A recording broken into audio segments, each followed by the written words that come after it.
Hello bandits, today we're taking a look into the combat flight simulator from 3 Division Entertainment, Air Missions Hind.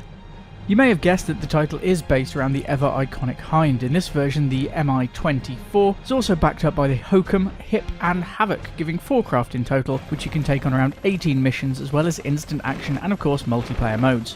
The control system, while a little fiddly at first, really does come into its own as you get used to it and has the added bonus of being completely customizable. While there are elements like reloading which you need to put into titles like this to make it work, it's not one for those preferring the arcade style. You will be faced with challenges, especially playing on the harder sim difficulties.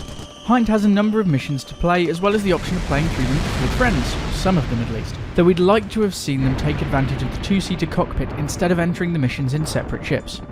The game overall is decent and we have had fun with it, though the main thing that we take away is that it does lack some polish, which would make the difference between just okay and the higher standards of good to great. Missiles and enemy gunfire can sometimes contact through buildings and even hillsides, and the main menu is quite clear to see a mouse pointer which remains from the team porting from PC to Xbox.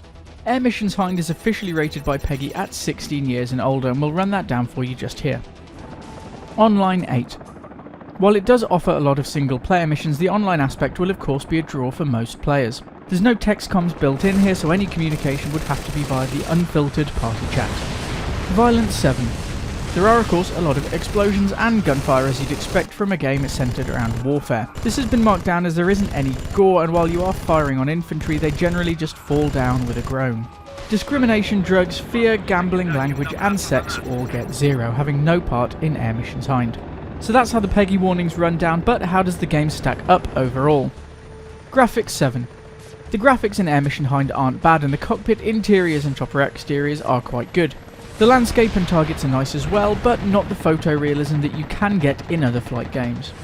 Story 5. There is a very basic story through the campaign missions and targets, but don't jump in here for the narrative. Sound 8. We really like the soundtrack to Hind, and most of the effects in-game are well created as well. We have marked this one down as the screams from infantry when vanquished can become very repetitive.